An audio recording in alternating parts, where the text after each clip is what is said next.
I stood outside my son's house watching my grandchildren play in the backyard through the fence. I couldn't go in.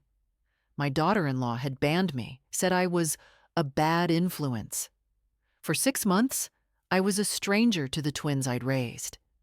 Then I did something I never thought I'd do. I weaponized the one thing that could change everything: my inheritance. If you're watching this video, please like it, subscribe to Life's Last Chapters, and tell me in the comments where you're listening to my story from. I want to know how far it has reached. My name is Eleanor Whitmore, but my grandchildren call me Nana Ellie. Or they used to. I'm 71 years old, and the best chapter of my life began when my grandchildren were born. My husband Robert died 10 years ago, after a long battle with cancer. Since that day, my life felt somewhat empty. I had a beautiful home, I had friends, I had hobbies. But something was missing: purpose, a reason to love. Then my son Marcus called. His voice was excited, almost disbelieving. "Mom, we're having twins." My heart stopped. Twins? Marcus, that's wonderful. When? 6 months from now. Mom, I'm scared. 2 babies. How are we going to manage? You'll manage, son, I said, smiling. And I'll be with you every step of the way. Marcus and his wife Heather had been married for 5 years. Heather was a quiet girl, a bit reserved. She didn't talk much, but she was kind. At least, that's what I thought. The twins were born in December, a boy and a girl, Oliver and Emma. When I first saw them, I cried. They were so small, so perfect, so fragile. I missed Robert in that moment. I wished he could have seen his grandchildren. Marcus and Heather struggled the first few weeks. 2 babies meant twice less sleep, twice more laundry, twice more everything. Heather was exhausted, could barely speak. She had dark circles under her eyes. "Heather, get some rest," I said one morning. "I'll watch the twins." But they're so difficult." "Sweetheart, I raised Marcus. I can handle twins." That day it started, and it continued for the next 2 years. I went to their house every day, 8 in the morning. I'd arrive before Marcus and Heather left for work. I'd feed Oliver and Emma, dress them, play with them. When Heather left for work, she'd say, "Thanks, Eleanor." But over time, the warmth in her voice faded. The first year was wonderful. As the twins grew, I became part of their world. Oliver took his first steps toward me. Emma said Nana as her first word. These moments were everything to me. Marcus was happy. "Mom, you're amazing. I don't know what we'd do without you." Heather would smile, but her eyes didn't. The second year, I started noticing small changes. Heather began giving me instructions, long, detailed lists. "Eleanor, Oliver's lunch must be at exactly 12:30, not 12:15, not 12:45. And Emma should drink from a cup, not a bottle. And please don't put them in front of the TV, only educational videos." "Of course, Heather," I'd say. "I understand." But as the lists grew longer, the tone became harsher. "Eleanor, yesterday Oliver's pants were on backwards." "Oh, I'm sorry, I didn't notice." And Emma's hair wasn't brushed. "Heather, they're only 2, hair gets messy." "Eleanor, if you can't be careful, maybe I should find someone else." I went silent. Someone else? I'd been here every day for 2 years, for free, with love. Marcus didn't intervene, as if he hadn't heard the conversation. One day, I saw Heather's mother at the house. Karen. She lived in another city but had come to visit. Heather was so different with Karen. She was laughing, seemed relaxed. "Mom, look what Oliver's doing," she said excitedly. Karen smiled. "Oh, how sweet. You're such a wonderful mother, Heather." I was in the kitchen quietly washing dishes. That night when Marcus drove me home, I asked, "Marcus, Heather doesn't seem happy with me." "What?" No, Mom, that's not it. She's just tired. But sometimes she treats me like I'm a burden. Marcus hesitated. Mom, Heather's very stressed. Please be understanding. You're helping so much. She just wants everything to be perfect. Perfect. But nothing I did was ever perfect enough. In the third year, the tension increased. One day, Emma fell and scraped her knee. A small thing, a little blood. I immediately washed it, put on a Band-Aid, and Emma was laughing and back to playing within a few minutes. When Heather came home, she saw the bandage on Emma's knee. What happened? She fell, but it was very minor. Eleanor, how did she fall? Where were you? I was in the yard. Emma tripped while running. She was running? Why is a 2-year-old running unsupervised in the yard? Heather, I was there. It was just 2 seconds. 2 seconds is enough. Something could have happened to her. When Marcus came home, Heather immediately complained. Marcus looked at me. Mom, you need to be more careful. More careful? I'd been here every day for 2 years, morning to evening, and I was being blamed for a Band-Aid. Another day, I gave Oliver a cookie. In the afternoon, a small snack. Heather was angry. Eleanor, I said no sugar before meals. But it was just 1 cookie. I need you to follow my rules. Rules. New rules every day. Now there were pages of instructions about what I could and couldn't do with Emma and Oliver. Could I push Oliver on the swing at the park? Only 5 times, no more. Could I read Emma a book? Only from the approved list. One day, I couldn't take it anymore. Heather, I'm just trying to help. But it feels like everything I do is wrong. Heather looked at me coldly. Maybe it is, Eleanor. She left the room. That night at home, I cried. For the first time, I thought, maybe I need to leave. But then I thought of Emma's laughter, Oliver shouting, Nana, come! I couldn't leave them. One March morning, I went to Marcus's house as usual. I knocked on the door. Heather opened it, but didn't open it all the way. Eleanor. Good morning, Heather. Are the kids ready? You don't need to come today. What? But Marcus went to work. I hired a nanny. I froze. A nanny? Yes. A professional. Certified. But I'm here. Why do you need a nanny? Heather closed the door a bit more. Because, Eleanor, I've noticed some things lately. What kind of things? Oliver and Emma are spending too much time with you, and they're picking up some habits. Habits? Yes, your old-fashioned methods. Too many snacks, too much TV, too much leniency. I want a disciplined upbringing. My mouth fell open. Heather, I'm just being a loving grandmother. And as a mother, I don't want you here anymore. Does Marcus know about this? Marcus knows what I want. And he's my husband, not your son anymore. The door closed in my face. I walked back to my car. My hands were shaking. I wanted to say so many things, but the words wouldn't come. I called Marcus. Marcus, Heather kicked me out. Mom, calm down. Heather just wants to make some changes. But my grandchildren. Mom, please? Give Heather some space. Maybe you can come on weekends. Weekends? Marcus, I've been here every day for 2 years. I know, Mom, but this is Heather's decision. Please respect it. He hung up. Respect it? I was being humiliated away from my own grandchildren. I was allowed to come on weekends. But weekends quickly became once a month. Then, when Heather's available. Heather was never available. 2 months passed. I'd only seen Oliver and Emma twice. Marcus found excuses. The kids are sick. Heather's family is visiting.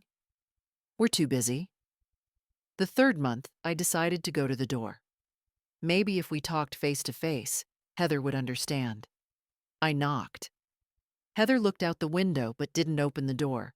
She shouted, Eleanor, you're not welcome here anymore. Heather, please. I just want to see the kids. No. You're a bad influence. I don't want Oliver and Emma spending time with you. A bad influence? Heather, I'm their grandmother. You're a controlling, interfering grandmother. And I don't want you near my children anymore. The window closed.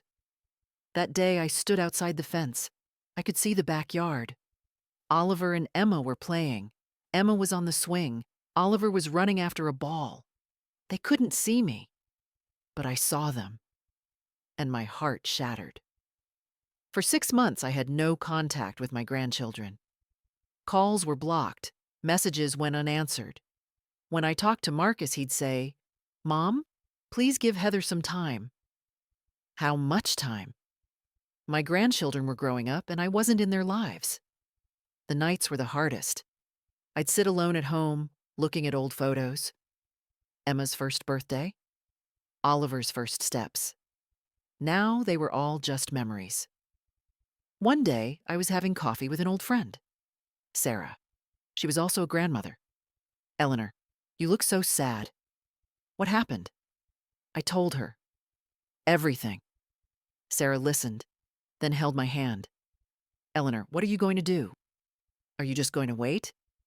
What can I do? Heather won't allow it. But you have a right. They're your grandchildren. I don't have a legal right, Sarah. Grandparents don't have visitation rights. Sarah wanted to say something but stopped. That night when I got home, I opened a file. The papers Robert had left.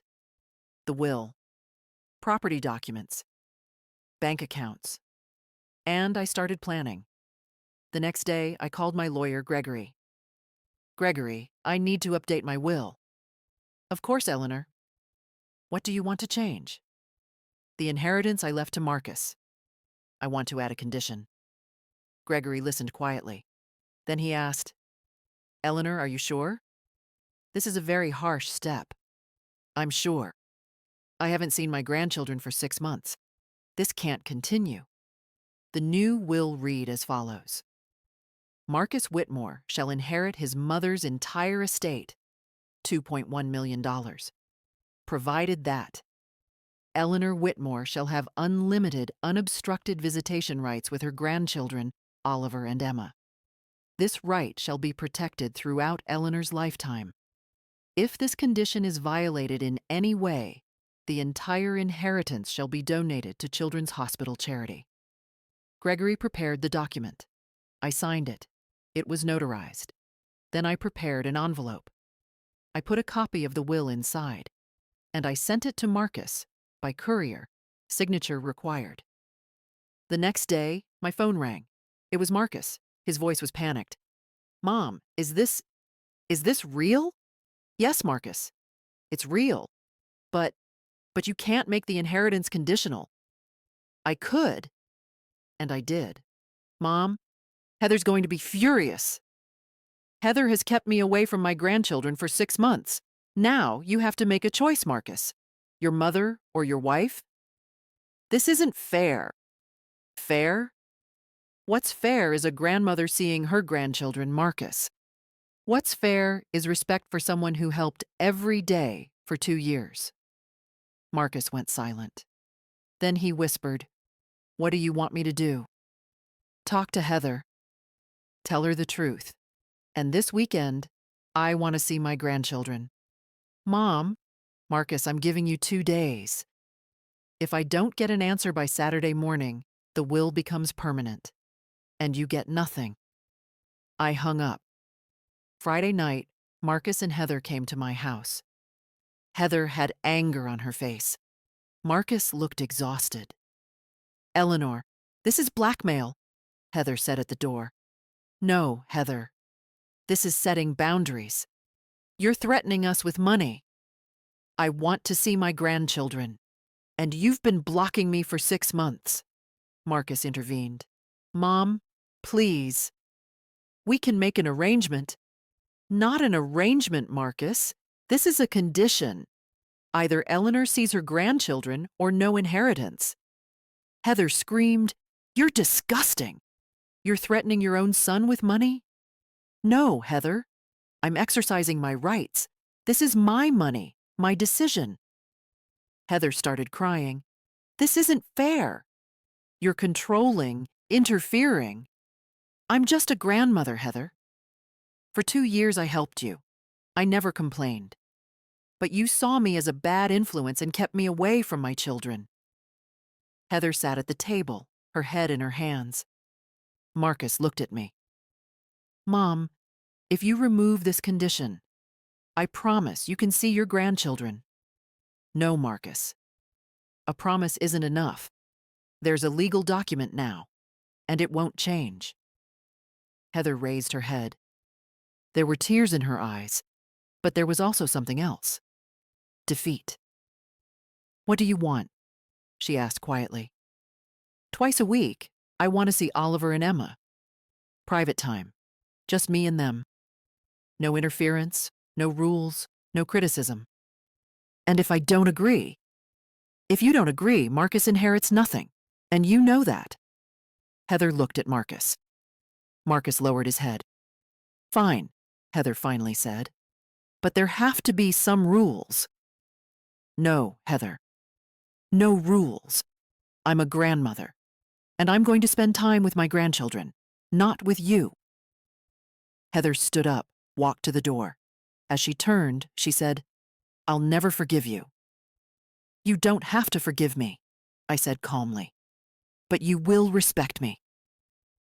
Saturday morning, Marcus brought Oliver and Emma to me. When I opened the door, Emma looked at me. For a moment, she didn't recognize me. 6 months was too long. Then she smiled. "Nana, Ellie."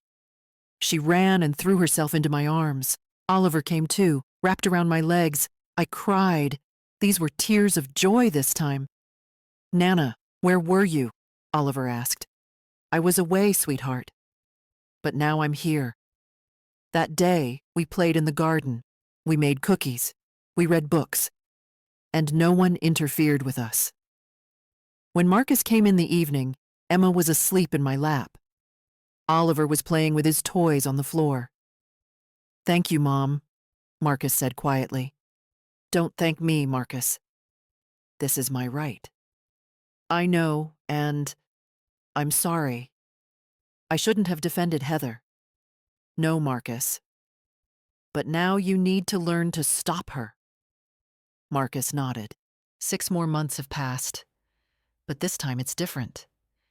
I now see Oliver and Emma twice a week. Sometimes I take them to the park. Sometimes they stay at my house. Heather doesn't say anything anymore. The will is still the same.